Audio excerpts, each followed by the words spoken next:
10분 일찍 끝내셨으면 설교를 더 길게 하라는 뜻은 아니죠. 그만큼 줄이라는 뜻으로 알겠습니다.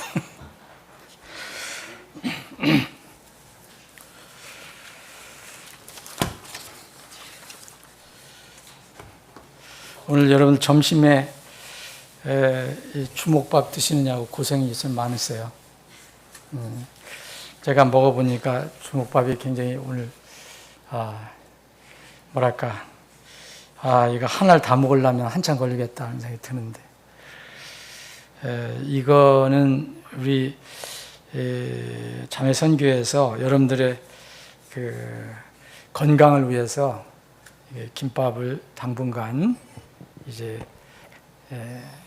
그 중지하고 더 안전한 주먹밥으로 돌린 겁니다. 언제까지 이렇게 할지 모르지만은 좀 그래도 김밥만큼 맛있게 좀 드셨으면 좋겠어요. 그리고 오늘 여러분들이 그 떡을 드셨는데, 떡도 자매선교에서 준비해서 여러분들이 드신 겁니다. 자매선교의 수고에 감사합니다.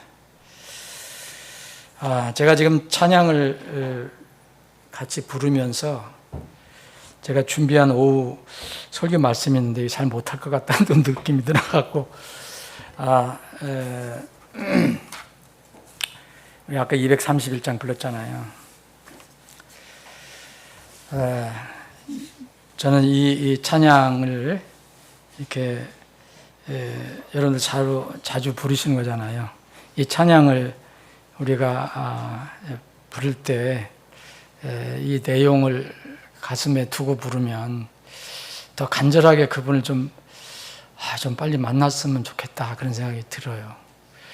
이게 여러분들이 젊은 사람들이 서로 그 연애할 때 그 상대방이 그렇게 그냥 보고 싶고 만나고 싶고 하는 그런 것처럼, 제가 나이가 들었는데도 그런 느낌이 있어요.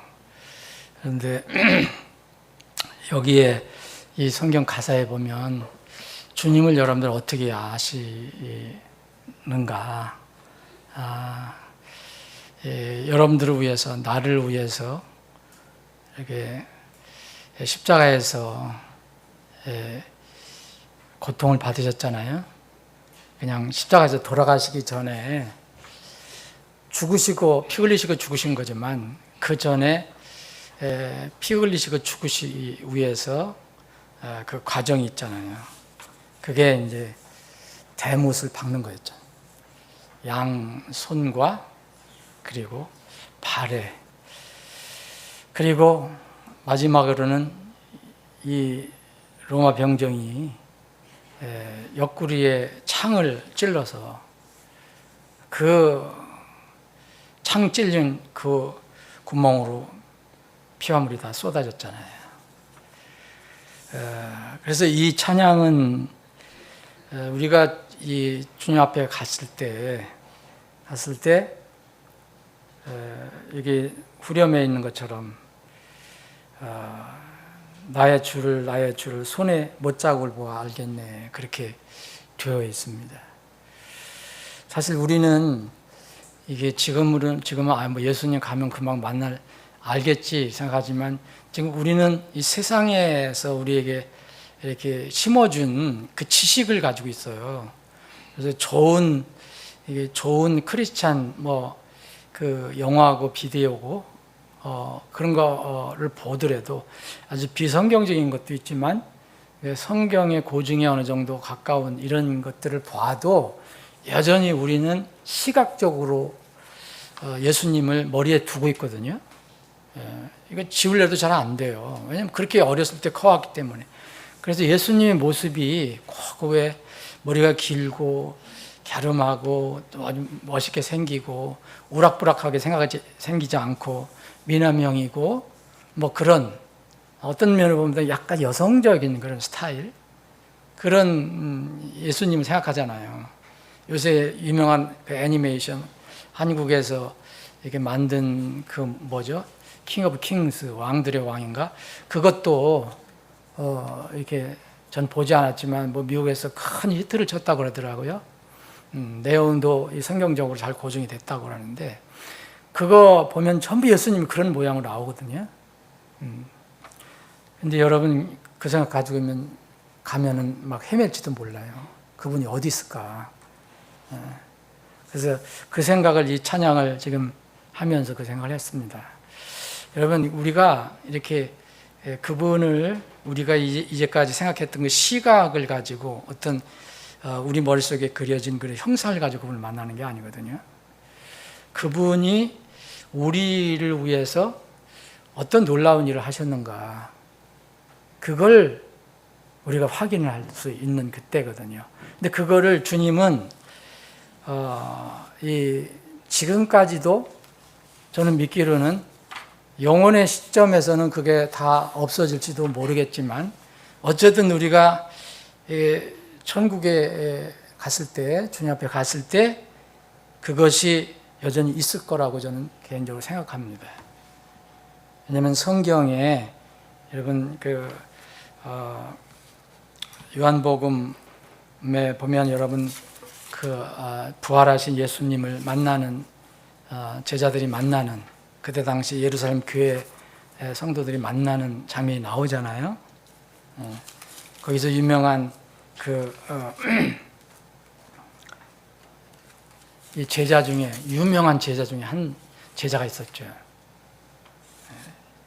우리가 흔히 자주 이렇게 좀 오해하면서 얘기하는데 그 형제님 가서 우리가 그렇게 자꾸 얘기하면 또 혼날 수도 있어요. 그 형제님한테. 의심 많은 도마라고 그랬잖아요. 의심 많은 도마. 그 도마가 이제 어떤 교회 모임에 참석을 안 했어요. 이거 한번 제가 여러분들하고 나눴어요. 언젠가. 뭐 바쁜 일이 있었든지 뭐가 있었든지 뭐가 있었든지 하여튼 참석을 안 했어요. 근데 그때 하필 예수님이 오셨거든요. 다른 제자들 그 성도들 만났어요. 예수님 부활하신 예수님을 만난 거예요. 굉장히 놀랬지만 제자들이 다 두려워하고 있는데 유대인들 때문에. 근데 문을 꼭꼭 걸어 잠그고 있었는데 예수님께서 요새 말로 같으면 쫙 나타나셨거든요. 그래서 너희들의 평강이 있을지어다 그랬어요. 축복을 빌어주신 거죠. 복을 빌어주셨는데 그러면서 그들에게 자신의 손과 옆구리를 제일 먼저 보여주셨어요. 그 제자들에게 부활하시고 나서. 그래서 그걸 너무 반가워했다고 그랬잖아요. 여러분 20장 뒷부분 읽어보면 나옵니다. 그래서 나도 이제 너희들을 보내겠다. 이제는 너희들을 보내야 한다. 그래서 숨을 쉬며 너희들이 성령을 받으라. 그래서 그 일을 하게 이렇게 하셨는데 너희가 가서 이 죄들을 사면해 주면 그 사람 자신이 제자들이 스스로 죄를 사면할 수 있는 능력은 없거든요. 근데 예수님의 보내심을 받고 그 복음을 가지고 그 말씀을 가지고 그들에게 가서 너희들이 죄를 사면 받는다. 이런 이야기를 하라는 거죠. 그래서 죄들이든지 누구의 죄들이든지 너희가 사면을 하면 그들에게 사면이 될 것이다. 그러니까 누구의 죄들인지 너희가 그대로 두면 그것이 그대로 있을 것이다 그랬거든요. 그래서 가서 입 딱 이제 맞고 봉하고 아무 소리 안 하면 그 사람들 복음 모르고 자기들이 죄란 것도 모르고 죄가 어떻게 용서되는 것도 모르고 그냥 사면되지 않은 채로 그냥 있을 것이다라고 그렇게 얘기를 하셨거든요. 굉장히 중대한 부활하신 예수님의 중대한 또 명령을 한번 하셨어요. 근데 그때 하필 의심 많은 도마라고 이름하는 도마는 그 자리에 없었거든요. 그래 일주일 정도 돼 갖고 또 모였을 때 여기 여드레 후레였으니까 6월절서부터 따지면 아마 그 주일일 겁니다. 이때는 참석을 했어요. 디드모가. 근데 그때 주님께서 이 디두모를 위해서, 이 도마를 위해서, 정말 도마를 위해서 이렇게 말씀하셨어요. 처음에 제자들한테 들었거든요.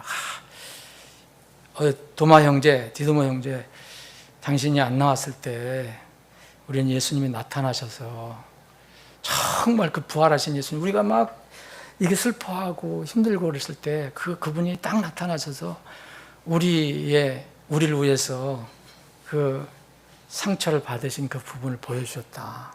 제자들이 얘기했거든요. 얼마나 신났겠어요. 근데 도마는 역시 나는 이제 내가 그 예수님의 양손의 못자국을 보고 또 그분 옆구리에 있는 그 창자국을 그 옆구리에 넣어 보지 않으면 나 안 믿을 거야 라고 얘기했어요. 여러분, 이거는 이제 이게 딱 정해진 건 아니지만 도마가 언제 구원을 받았다고 생각하세요? 이게 지금 오늘 제가 원고로 말씀드리는 게 아니에요. 언제 구원받았다고 생각하세요? 도마를 부르셨다, 제자를 부르셨다, 그러면은 그때 구원을 받았다고 볼 수도 있습니다. 그런데 이 도마가 이날 어떻게 고백을 하느냐면요, 여드레 후에 다음 주에 밤에 모였으니까 그때는 제자들이 있는데 여전히 이 환경은 안 좋잖아요. 지금 예수님이 돌아가시고 그 살벌한 게 있잖아요. 이 크리스찬들에 대한, 예수님이 죽였으니 뭐, 그래서 문을 다 닫고 있었는데 그때도 마침 연속 2주 주일날 주일 모임에 주님이 딱 나타나셨어요. 이거는 순전히 도마를 위해서 나타나셨어요. 그때 예수님께서 오셔서 그들 교회 한가운데 서서 이렇게 하십니다. 너희에게 평강이 있을지어다. 평화, 너희 마음에 평화가 있어라. 그러면서 그분께서 도마 한 사람을 직접 지명해서 도마에게 얘기하십니다. 도마에게 얘기하세요. 네 손가락을 내밀어서 내 양손을 보라. 그리고 네 손을 이리 내밀어서 내 옆구리에 넣어보라 그랬어요. 그러면 여러분, 부활하신 예수님에게 손가락에 상처가 있었다는 거예요. 그대로 상처는 남겨두셨어요. 그리고 옆구리에도 분명히 구멍이 있었어요. 구멍이. 그래서 옆구리에 손가락을 넣어보라라고 말씀했어요. 구멍이 없는데 어떻게 손가락을 넣습니까? 그러면서 주님께서 뭐라 하셨냐면 믿음 없는 자가 되지 말라 그랬어요. 믿음이 적은 자라고 얘기하지 않았어요. 믿음 없는 자가 되지 말고 믿는 자가 되라. 그랬더니 도마가 이때 뭐라고 고백했냐면 주님께 이렇게 얘기합니다. 나의 주시요 나의 하나님이십니다. 이때 고백합니다. 사실 전에는 이거를 보기 전에는 그분이 나의 주인가, 나의 하나님인가, 이거를 정말 믿었는지 안 믿었는지 저는 모르겠습니다. 근데 이날 분명히 자기 손가락을 옆구리에 넣어보고 예수님께서 자기를 위해서 돌아가셨을 때 생긴 그 상처를 보고 나의 주님이다. 주님은 나의 주님이다. 그리고 나의 하나님이다라고 말했습니다. 그러니까 예수님께서 이렇게 말씀했어요. 도마야, 너는 나를 보았기 때문에 믿었으나 보지 않고 믿은 자들은 복이 도달했어요. 여러분, 도마는 어떻게 했든 과거에 믿었던 지금 이 순간에 믿고 구원받았던 도마는 큰 은혜를 받은 사람입니다. 그렇죠? 그런데 주님께서는 그 도마를 칭찬한 게 아니고 보지 않고 믿은 자들은 복이 있도다 그랬어요. 그러면서 성경은 이렇게 마무리됩니다. 진실로 예수님께서 자기 제자들 앞에서 이 책에 기록되지 아니한 많은 다른 표적들도 행하셨느니라. 그러나 이것들이 기록된 것은 예수님께서 그 그리스도 곧 하나님의 아들이심을 너희가 믿게 하려 하며 또 믿고 그분의 이름을 통하여 생명을 얻게 하려 함이니라. 도마가 언제 구원받는지 그 논쟁할 필요 없습니다. 구원받은 것이 분명하니까. 그런데 도마가 정말 하나님의 은혜로, 예수님의 은혜로 긍휼히 주셔서 그는 보고 최종 고백을 했습니다. 그런데 여러분들과 저는 예수님의 옆구리를 본 적도 없고 또 예수님의 손에 난 상처도 본 적이 없어요.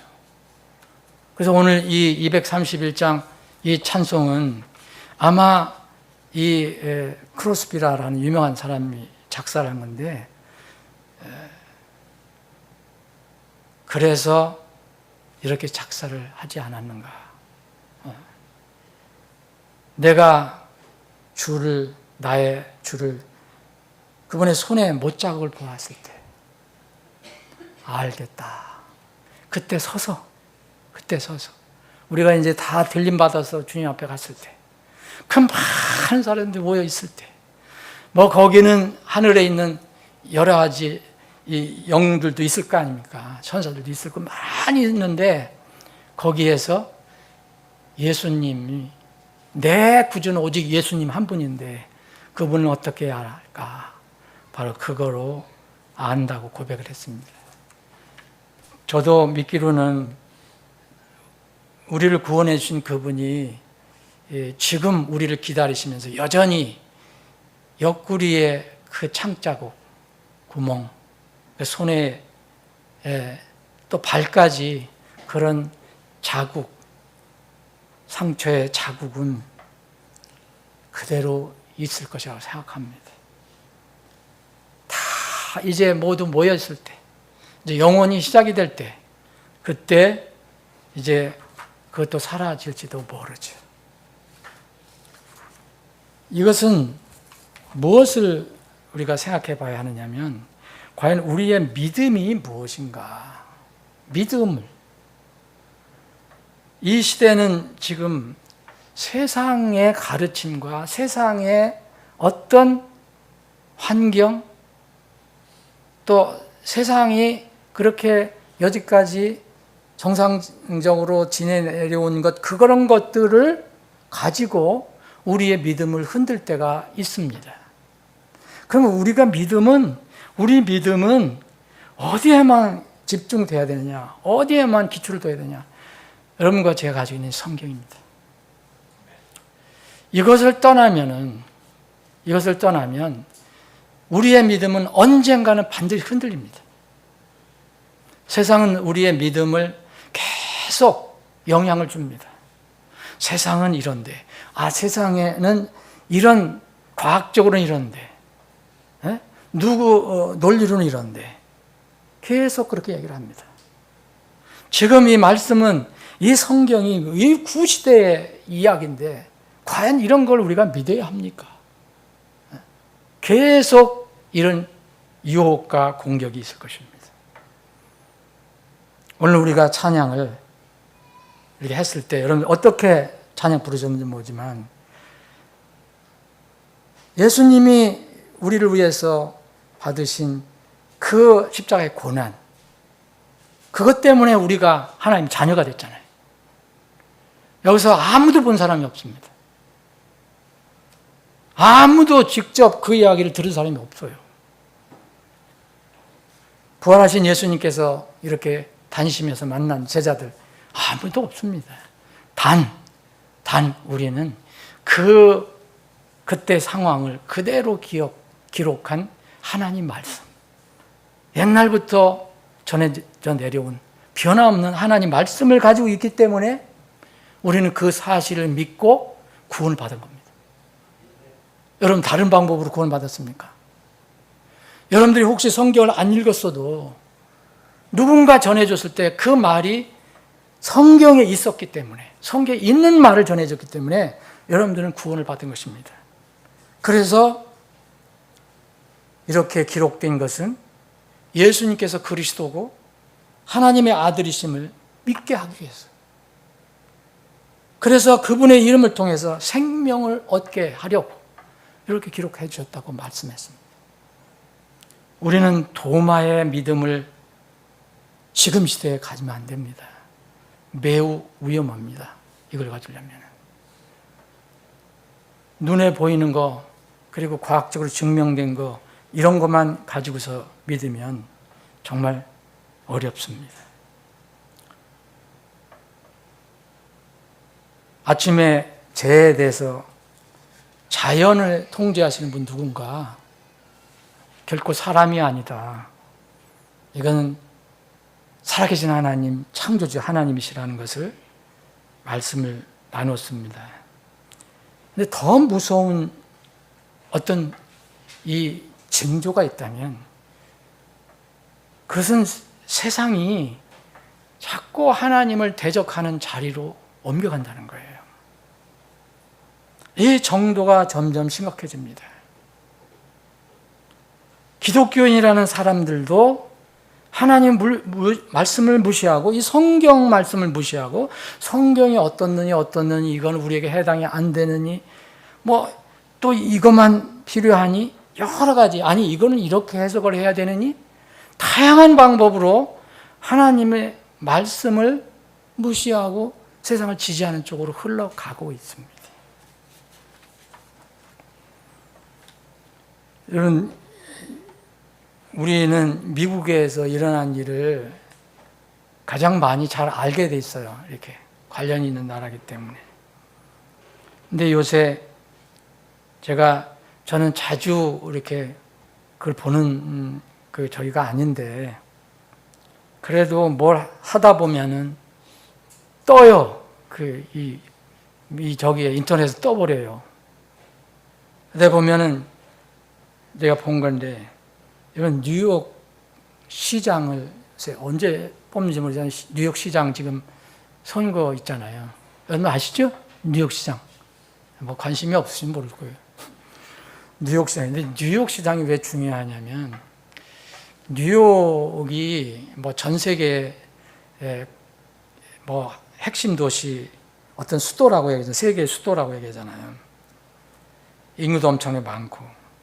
근데 여기에 이번에 특이한 것이, 이번에 뉴욕 시장에 나온 사람이 무슬림입니다. 무슬림인데, 무슬림 계열인데, 물론 민주당이죠. 거기는 무조건, 미국에는 민주당, 뉴욕은 무조건 민주당, 로스앤젤레스는 민주당, 이런 데. 그러니까 흔히 이야기하면 좌우로 얘기하면 좌입니다. 좌파. 근데 이 뉴욕 시장 나온 사람이 지금 현재 1위입니다. 이거 됩니다. 틀림없이. 왜냐하면 그 2등 하는 사람들이 너무 떨어져 있어요. 더블 스코어예요. 근데 이 사람이 벌써 정책을 내거는 건 거의 공산주의예요. 공산주의. 다 공산주의 정책이에요.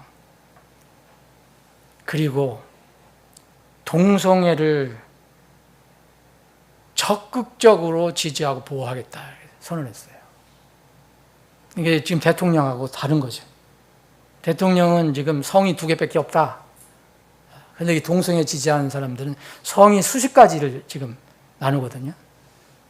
3가지, 4, 5가지, 수십 가지로 나눠요. 동성애 이 세계 수도로 만들겠다, 뉴욕을. 그리고 곳곳에 동성애를 지지하는 관리들을 두겠다. 이렇게 하고 있습니다, 지금. 여러분, 이게 우연이라고 저는 생각지 않아요. 계속해서 이런 일이 일어날 겁니다. 이거 누가 무슨 말씀을 가지고 성경을 가지고 어떤 걸 한다 그러더라도 트럼프도 4년이요, 4년. 그거 못 막습니다. 벌써 성경은 대세가 그렇게 흐른다는 것을 이미 우리에게 알려주셨어요. 그런데 안타까운 것은 이른바 기독교라고 하는 데서 이런 것을 지지하는 거예요. 참 놀랍습니다. 하나님은 믿는다고 하는데 하나님을 대적하는 자리에 서요. 이게 도마가 정말 주님 앞에 주님을 직접 봤을 때 그가 고꾸라졌잖아요. 주님 인정했잖아요. 그런데 앞으로는요, 다시 나타날 주님 앞에 서면 이미 늦었어요. 그때는 도마 같은 기회가 전혀 없습니다. 그때는 심판뿐입니다. 그래서 지금은 아무리 강조해도 성경을 믿는 믿음이 정말 얼마나 중요한가. 성경을 믿는 믿음이. 무슨 어떤 사람은 체험을 하고 경험을 하고 뭘 보고 뭐 음성을 듣고 뭐 했다 하더라도 글쎄 뭐 인정을 해준다 하더라도 우리는 그걸 안 믿지만 그럼에도 불구하고 그 사람들을 인정한다 하더라도 그걸로는 구원을 못 받습니다. 아니면 말씀을 통해서만 우리가 거듭날 수 있기 때문이에요. 다른 방법이 없습니다. 내가 읽고 내가 듣든 다른 사람이 전해주는 것을 그 성경에 있는 말씀을 듣든 받든 그 방법 외에는 지금 무슨 체험을 해서 뭘 만지고 넣어보고 해서 구원받을 수가 없습니다. 지금은 도마가 구원받는 그런 방법으로 구원받는 시대가 아닙니다. 출애굽기 20장을 보겠습니다.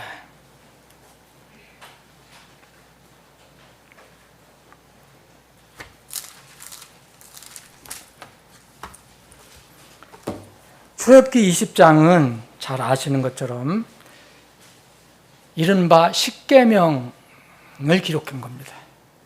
하나님께서 이 구원받은, 그러니까 애굽의 종살이에서 건져냄을 받은 그 사람들에게 하나님께서 너희들과 나는 이런 관계다. 너는 내 백성이고 너희는 내 백성이고 나는 너희 하나님이다. 그래서 이런 관계에서 너희들은 이걸 이렇게 하라. 그래서 10가지 계명을 주신 거예요. 그런 뒤에 이제 뒤 부분을 가겠습니다. 22절입니다.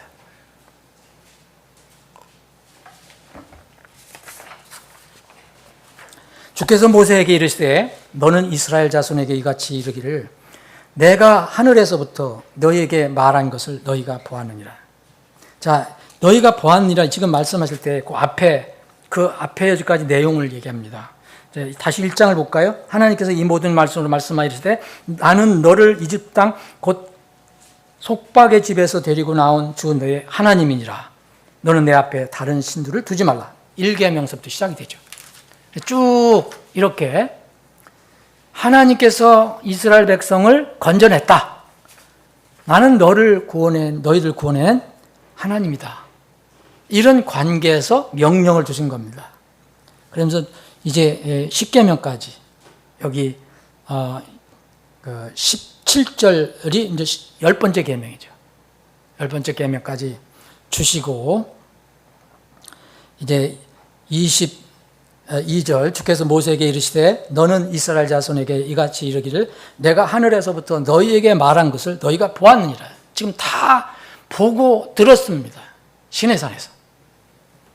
너희는 나를 구실로 삼아 은으로 된 신들을 만들지 말며 또 너희를 위하여 금으로 된 신들을 만들지 말라. 또 너는 내게 흙으로 제단을 쌓고 그 위에 내 번제의 허물들과 화평 허물들과 양과 소를 희생물로 드리라. 내가 내 이름을 기록하는 모든 곳에서 네게 임하여 네게 복을 주리라. 네가 만일 내게 돌로 제단을 만들고자 하거든 다듬은 돌로 그것을 쌓지 말라. 이는 만일 네가 돌 위에서 내 연장을 들면 네가 그것을 이미 더럽힌 것이기 때문이라.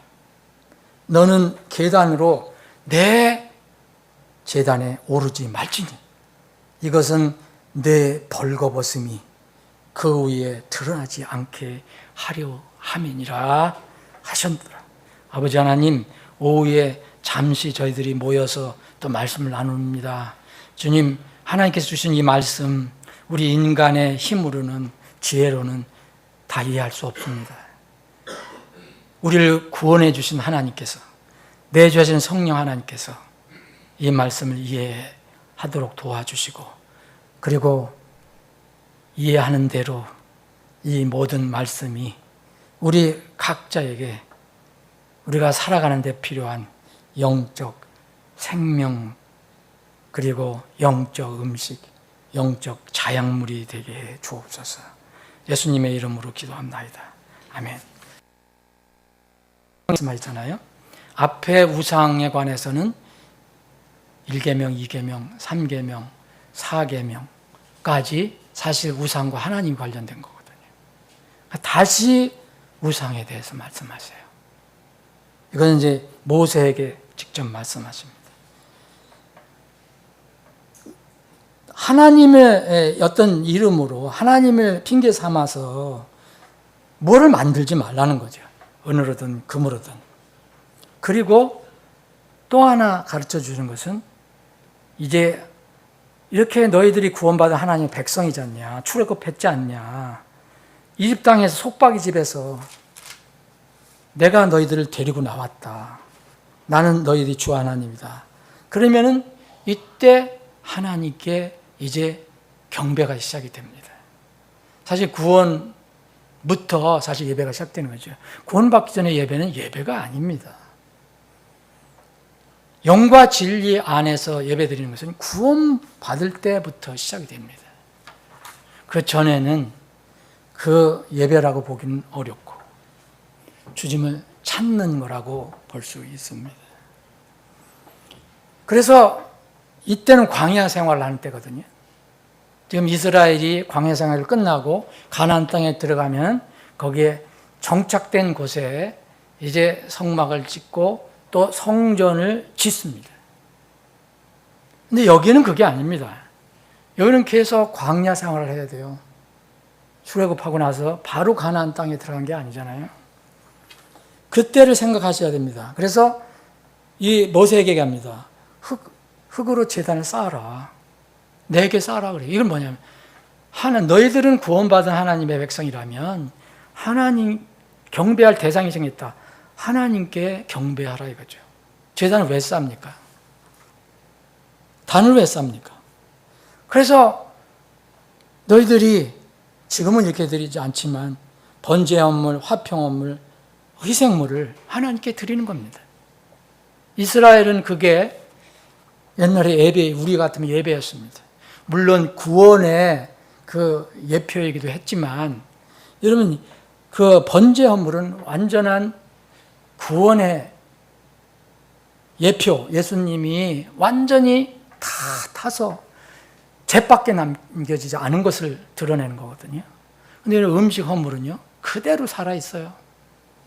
왜 음식 헌물 드리라고 그랬습니까?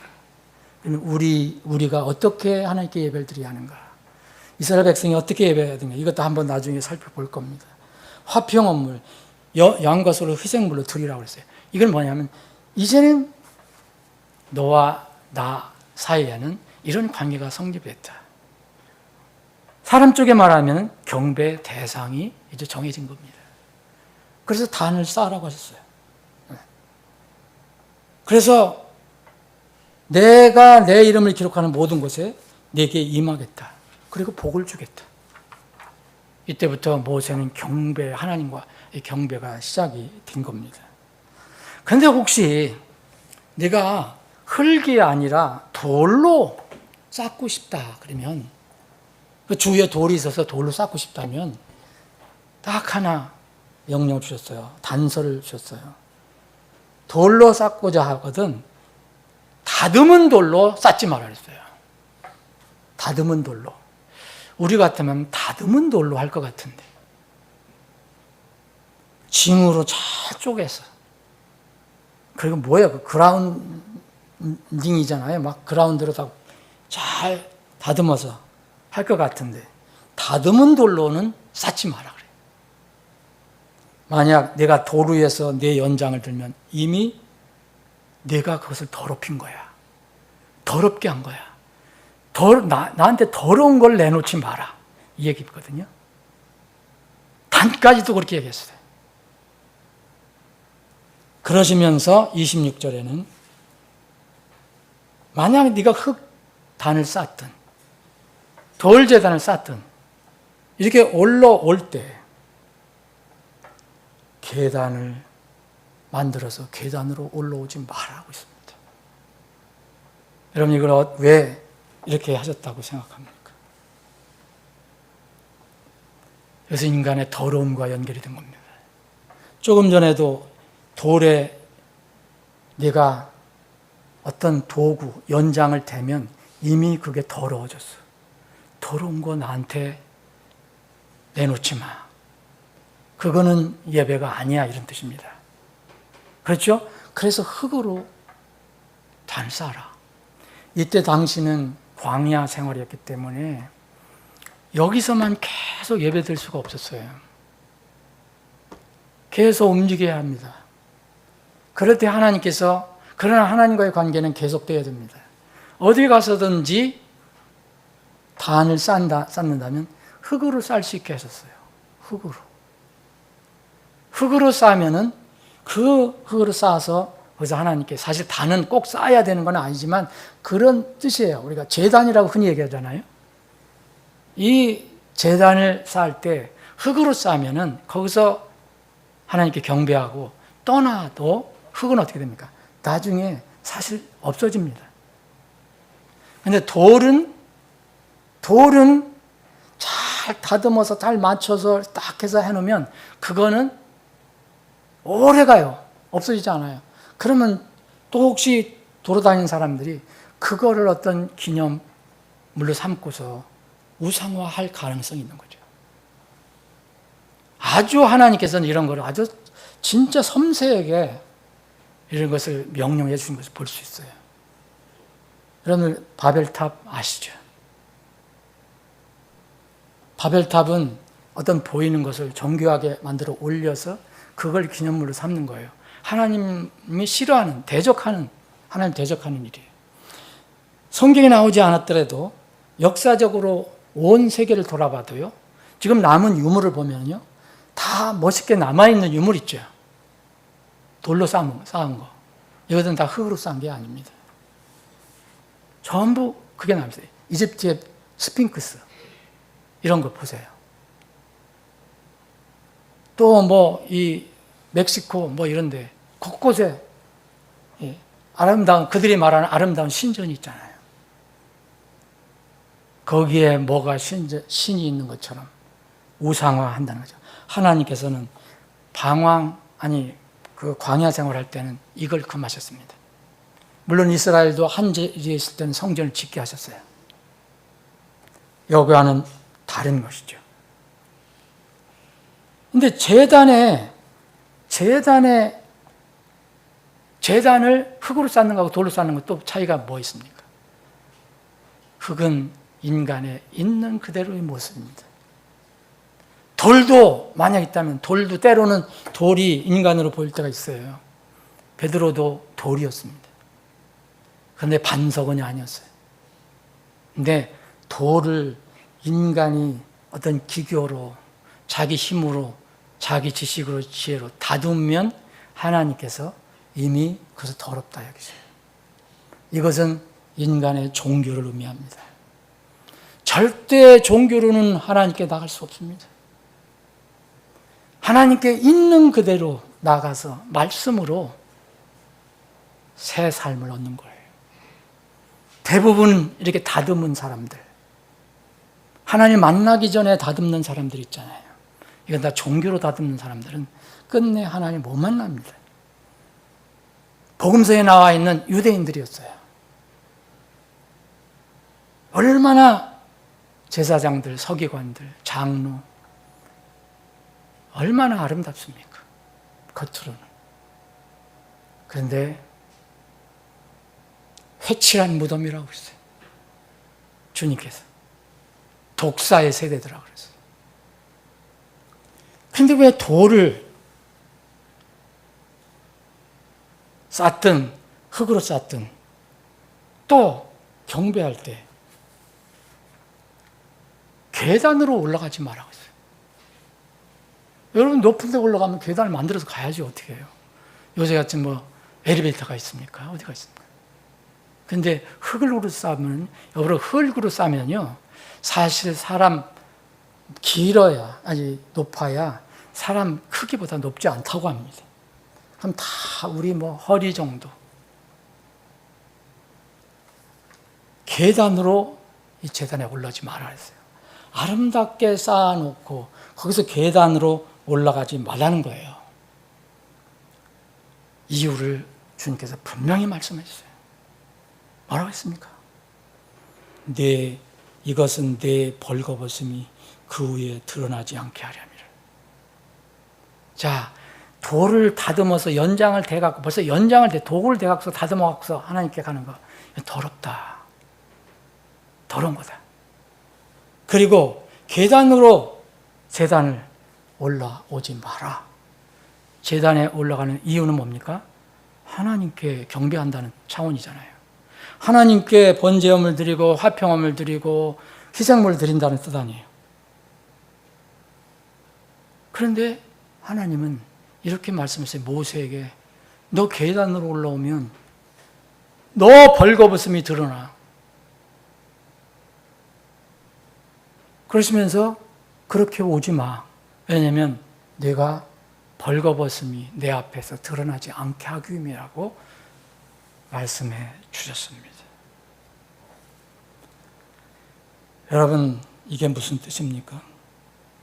이것은 내 벌거벗음이 그 위에 드러나지 않게 하려 함이라. 하나님은 창세기 앞에 부분에서 나타나신 하나님, 아담과 이브가 죄를 지었을 때 하나님이 두려워서 몰래 숨어 그 나무 숲 속에 숨어 있을 때 그를 불러내신 그 하나님이 똑같은 하나님이에요. 지금 하나님. 구약의 하나님, 신약의 하나님, 동일하신 하나님입니다. 앞으로 오실 하나님, 동일하신 하나님. 천년학대 하나님, 동일하신 하나님. 영원한 시대에 우리가 함께 모시고 살 그 하나님, 동일하신 하나님이에요. 그 하나님이 모세에게 내 벌거벗음이 그 위에 드러나지 않게 그렇게 하라. 그러면서 말씀해 주셨어요. 하나님 앞에 올 때는 사람으로서는 기본적으로 갖춰야 할, 이 세상 용어로 하면 예의가 있다 그랬어요. 하나님께 나올 때 기본적으로 사람이라는 예의를 갖춰라. 그래서 여러분 이 이유를 보면 왜 이 제사장들에게 복장 규정을 아주 자세하게 기록해 놓으셨는지 이제 다 연결이 되는 것을 이해할 수 있습니다.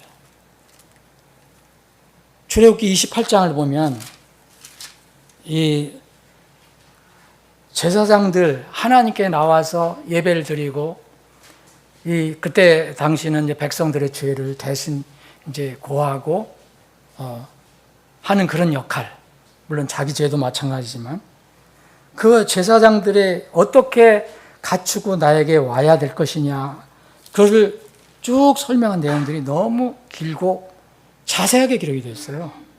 그래서 28장만 보면 쭉 보시면 어떻게 해라. 예를 들어서 29장에 보면 아론이 성소에 들어갈 때에는 자기 가슴에 놓인 판결의 흉패에 이스라엘 자손의 이름을 지니고 들어가 계속 주 앞에서 기념물로 삼을 지니라.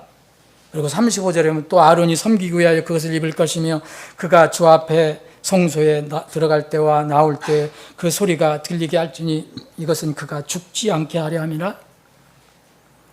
42절 봅니다.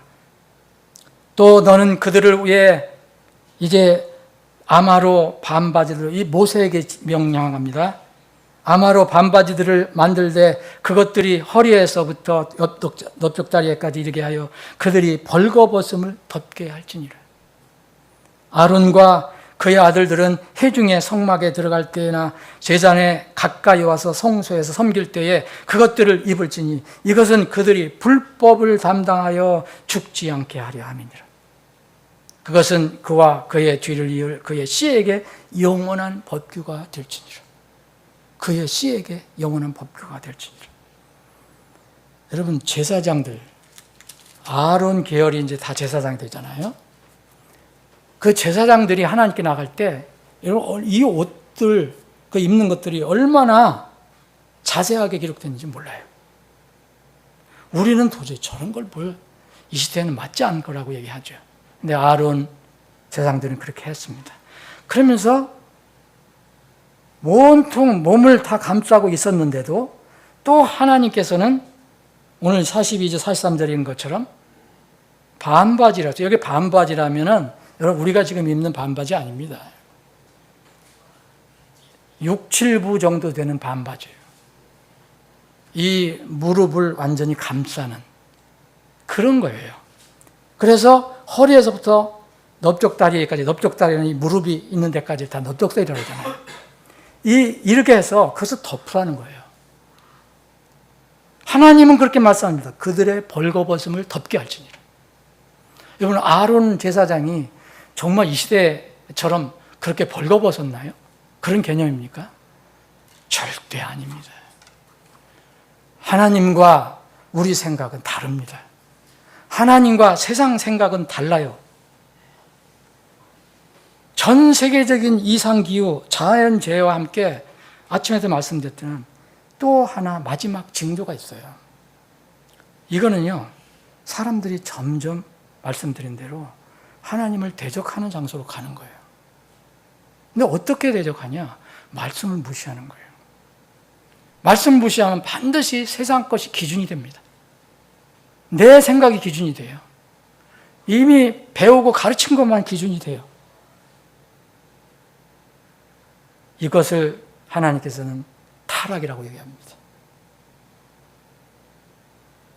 그래서 나중에는 양심이 화인 맞아서 부끄러움을 못 느낀다고 성경은 예언하고 있습니다. 이미 여러분 정치권에, 세계 정치권에서는 그래도 옛날만 해도 어느 나라든 그래도 기본적으로 양식이 있는 사람들이 지도자들인데, 요새는 어느 나라든 이런 정치권에서도 이상한 사람들이 많이 나와요. 우리나라도 마찬가지입니다. 이미 이게 두드러집니다. 사람들이 부끄러움을 못 느껴요. 전과 맺범도 상관없고 파렴치범도 상관없습니다. 그냥 요새는 우리나라는 정치 성향만 맞으면 전부 오케이, 의인이에요.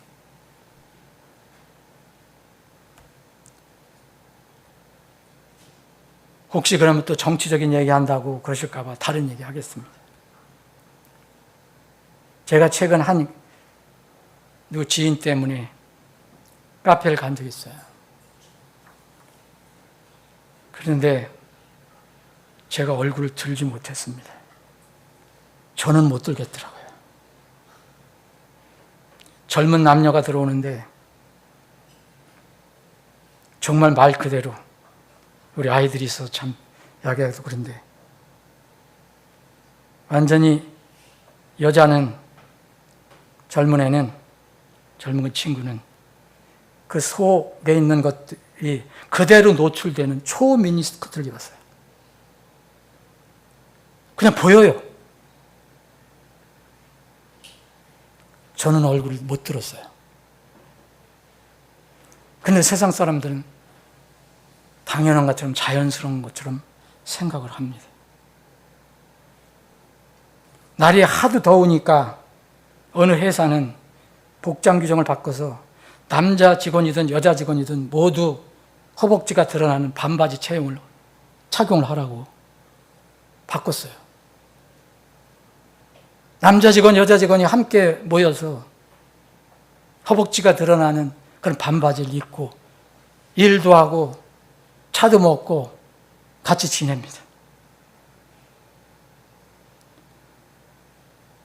세상은 하나님의 말씀이 없어요. 그래서 사람 생각에 좋은 대로 하는 겁니다.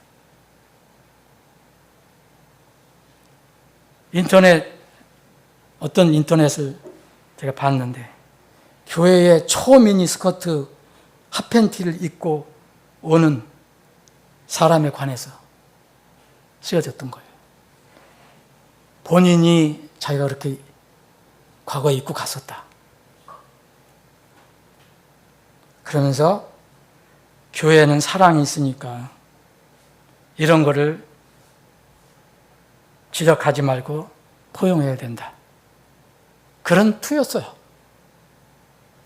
근데 그 말은 반만 맞습니다. 그 혼이 구원받지 못한 혼이라면 그걸 지적하면 안 됩니다. 불쌍히 여겨서 먼저 그 혼이 구원받도록 복음을 전해야 합니다. 그런데 그리스도인이라면 다른 얘기가 됩니다.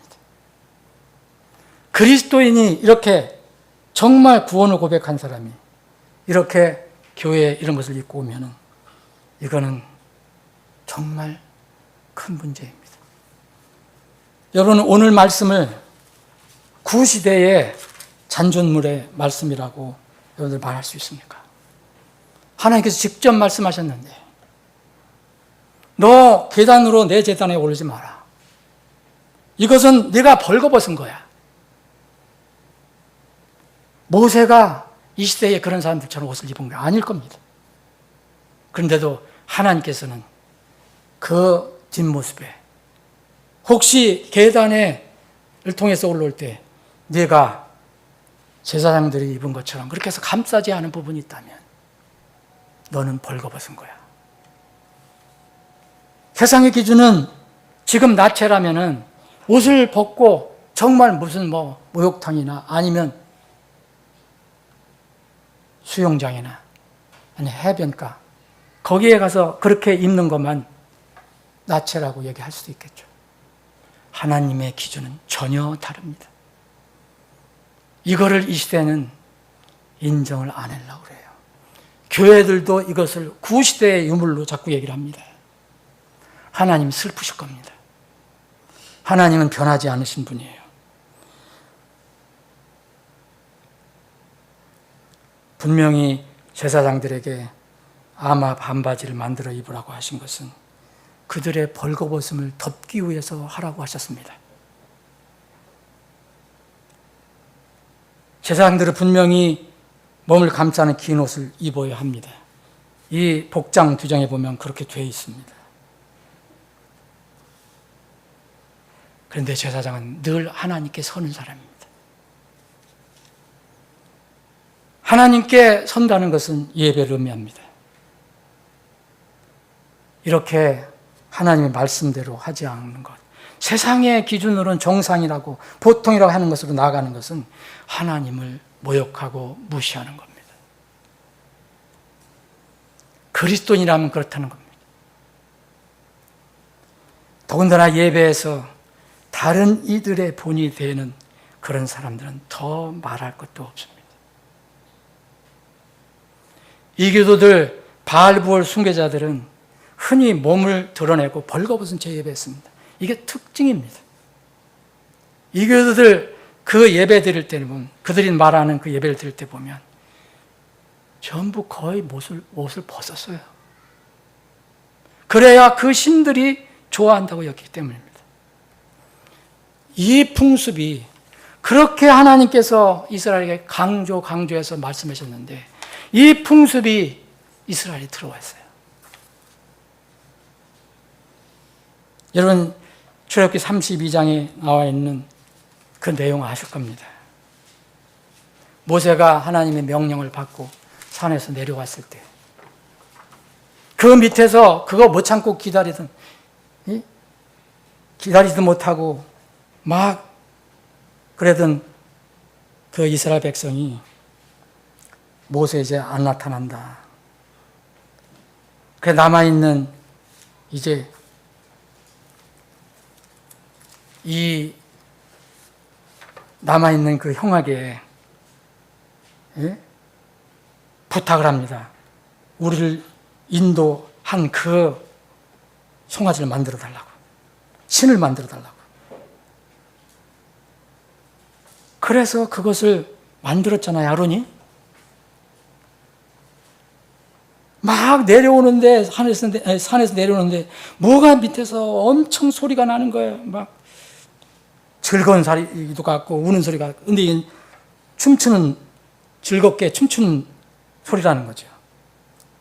내려와 보니까 어떻게 됐습니까? 온 백성들이 우상 숭배하면서 벗고 있었어요. 하나님이 가르친 대로 정반대입니다. 자, 32장 25절에는 또 모세가 보니 백성이 벌거벗었더라. 이는 아론이 그들을 벌거벗게 하여 그들의 원수들 가운데 수치가 되게 하였기 때문이더라. 이렇게 벌거벗고 우리의 신이다, 그 앞에서 춤추고 있었어요. 이게 어찌 이스라엘 백성이 할 일입니까? 이게도 백성들이 해야 될 일입니다. 그거를 좋다고 또 받아들였습니다. 무섭습니다. 이게 나쁜 것은 금방 들어오게 되어 있어요. 그래서 그 모세가 누가 주의 편이냐, 그래서 나오라 그랬잖아요. 그때 그래서 이스라엘 3,000명가량이 죽었습니다. 하나님 편에 나오지 않는 사람들.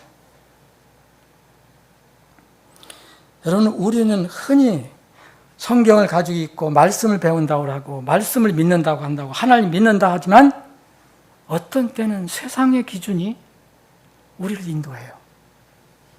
그거를 하나님 말씀이라 얘기하면 하나님 말씀을 무시하려는 마음이 있어요. 세상이 그만큼 강합니다. 우리는 세상에서 그렇게 살아가고 있습니다.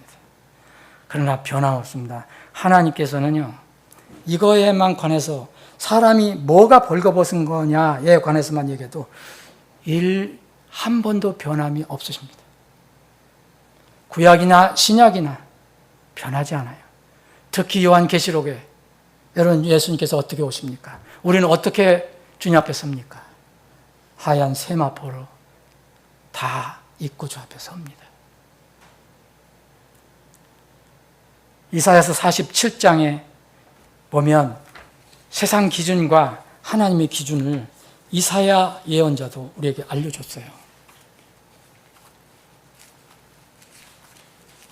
이사야 47장 보면 1절 보면 오 바벨론의 처녀들아 내려와서 티끌에 앉으라. 오 갈대아 사람들에 따라 왕자가 없으니 땅에 앉으라. 이는 네가 더 이상 부드럽고 우아하다고 불리지 못할 것이기 때문이라. 바벨론 처녀, 바벨론이 이제 멸망되는 겁니다. 근데 바벨론이 멸망되면 수치를 받아요. 맷돌을 가져다가 곡식을 갈며 내 머리단을 드러내고 다리를 드러내며 넓적 다리를 드러내고 강들을 건너라.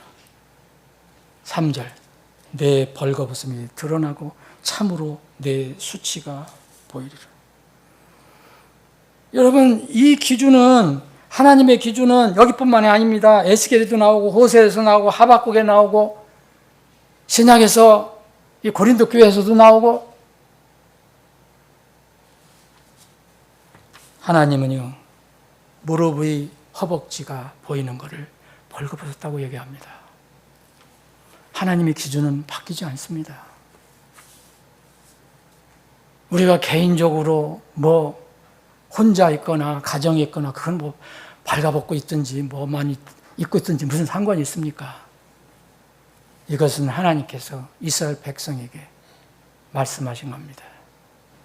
하나님께 나아올 때 이게 맞는 것인가? 디모데전서 4장에 보면 마지막 때에 어떤 자들이 믿음에서 떠난다고 그랬습니다. 미혹하는 영들과 마귀들의 교리들의 주의를 기울인다 그랬어요. 믿음에서 떠난다는 것은 구약 믿음, 신약 믿음에서 떠난다는 거예요. 그리고 같은 디모데전서 4장에 보면 경건의 훈련과 육체의 훈련에 대해서 얘기하고 있습니다. 경건의 훈련이 뭡니까? 경건의 훈련은 하나님 말씀에 따라서 나를 훈련시키는 겁니다. 육체의 훈련도 때로는 필요합니다. 그러나 경건의 훈련과 비교할 수가 없습니다. 디모데전서 2장 9절에 보면 바울 사도는 에베소 교회를 담임하고 있는 디모데에게 이렇게 권면합니다.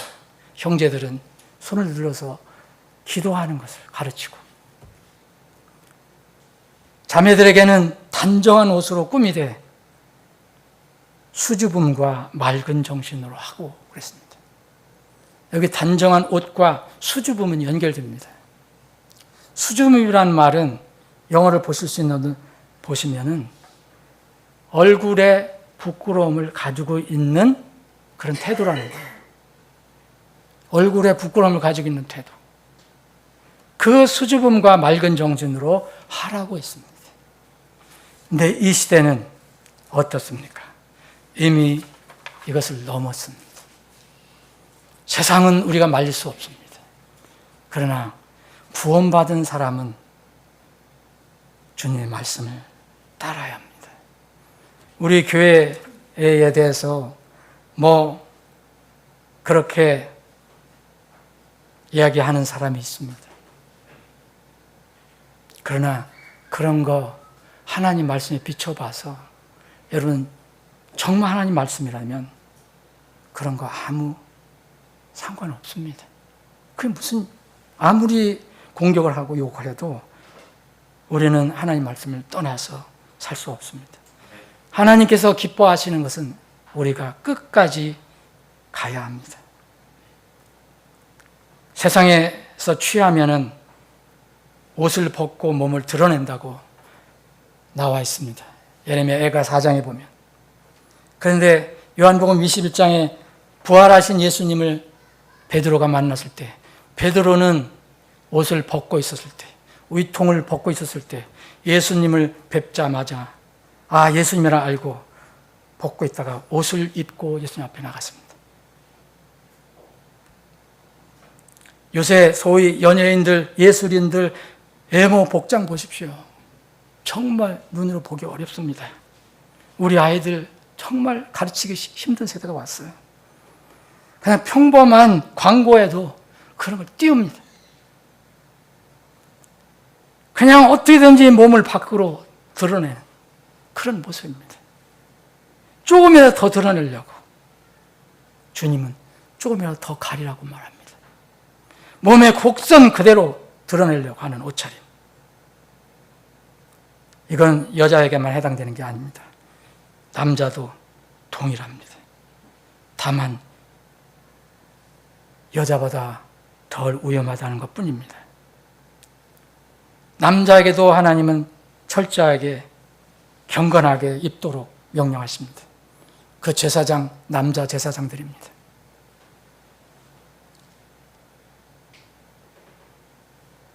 다시 말씀드리면 집안에서는 벌거벗고 있든 뭐를 입고 있든 아무 상관없습니다. 그건 개인 문제이기 때문에. 그런데 하나님께 나아가는 예배는 다른 문제입니다. 그리고 하나님과 교제한다고 할 때, 여러분들이 형제자매와 교제한다고 할 때 이것도 하나님께 나가는 거와 똑같은 겁니다. 요한일서 1장 3절에 보면 우리의 교제는 아버지와 그분의 아들 예수 그리스도와 함께 하는 거라고 했습니다.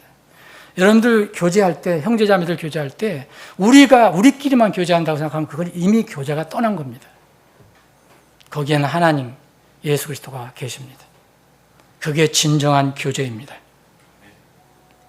세상에서는 보통인 것도 말씀을 떠난 것은 모두 가증한 겁니다. 남자의 귀걸이, 남자의 코걸이, 남자, 여자 가릴 것 없는 요새 온 몸에 문신. 요새는 그게 당연하게 나옵니다. 뉴스도 그렇고 뭐도 그렇고. 성경적으로 그것을 살펴보지 못합니다. 그리스도인들도 그래서 참 문제입니다. 여러분, 이 문신은 원래 죽은 자들을 위해서 자기 몸에다가 살을, 그 죽은 자들을 애도한다는 뜻은 몸에 살을 베는 그런 풍습. 그래서 그 몸에다가 여러 가지 표를 새기는 이런 이교도 풍습에서 온 겁니다. 이게 여러분 몇십 년 전만 해도 이렇게 유행하지 않았습니다. 레위기 19장 28절에 보면 너희는 마지막 부패하 너희는 죽은 자들을 위하여 너희 살을 베지 말며 너희 위에 어떤 표도 새기지 말지나 나는 주 하나님이라. 그런데 크리스찬 태투가 있습니다. 말이 됩니까? 크리스찬 문신이라는 말이 됩니까? 문신 예술이라는 말도 나옵니다. 타투 아티스트가 나옵니다. 그것도 크리스찬 태투 아티스트. 여러분, 어느 형제님이 사우나에 갔는데 몸에 온갖 문신을 한 젊은이들이 있더라는 거예요. 아마 조폭들이겠죠. 그래서 그들에게 가서 야, 그릴 도화지가 없어서 내 몸에 그림을 그렸냐? 그렇게 물었다고 그러더니 슬금슬금 다 자리를 피했다는 말을 듣고 많이 웃었습니다. 속으로 웃었습니다. 이게 요새 유행입니다. 내 교회까지 들어왔습니다. 크리스찬도 이걸 자연스럽게 받아들입니다. 결론을 내겠습니다. 여러분, 하나님의 말씀에 순종하는 사람은 반드시 유익이 있습니다. 절대 손해나지 않습니다. 하나님 말씀을 통해서 격려를 받고 순종해서 죄를 피하게 합니다. 여러분, 창세기 9장에 나와 있는 노아 술 취한 사건 여러분 아실 겁니다. 그것을 보지 않고 정말 그 수치스러운 모습을 보지 않으려고 애썼던 두 아들 이야기가 나옵니다.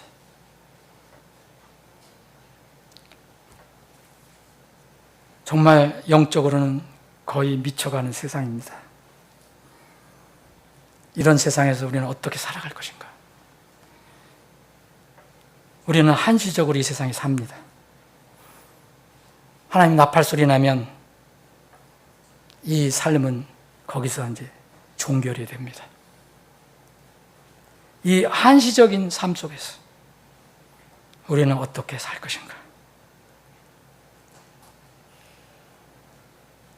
아침에도 말씀드린 대로 우리는 내 몸까지도, 아니 내 재산은 물론이야, 돈은 물론이야, 건강 물론이야, 명예, 지식, 이것도 다 주님 거고 나는 그냥 그 쓰는 것뿐이고 내 몸도 주님께 빌려서 지금 쓰고 있는 겁니다. 주님께서 다 사셨다고 말씀하셨습니다. 우리는 주님 것을 가지고 내가 마음대로 할 수 없습니다. 세상이 이렇게 하니까 말씀을 거슬러서 할 수가 없습니다. 그것은 월권이고 배임죄입니다. 모든 것은 결론은 이것뿐입니다. 하나님의 영광을 위해서 사는 것. 무엇이든지 내가 가지고 있는 것은 무엇이든지 하나님의 영광을 위해서 사는 것뿐입니다.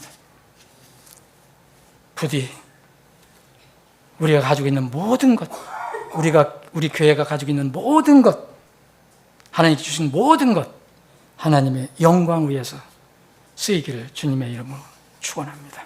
아버지 하나님,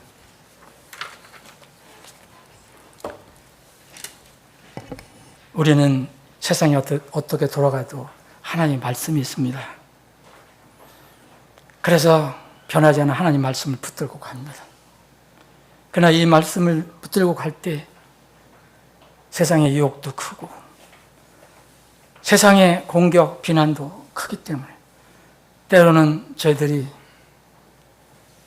힘을 잃고 거기에 휩쓸려 가려고 하는 그런 마음도 있음을 고백합니다. 그러나 주님께서 우리에게 말씀하십니다. 이제 밤이 깊고 많이 지나고 낮이 가까웠으니 이제 깨어 일어나라. 깨어서 기도하라. 말씀하십니다. 이제는 깨어 기도할 때입니다.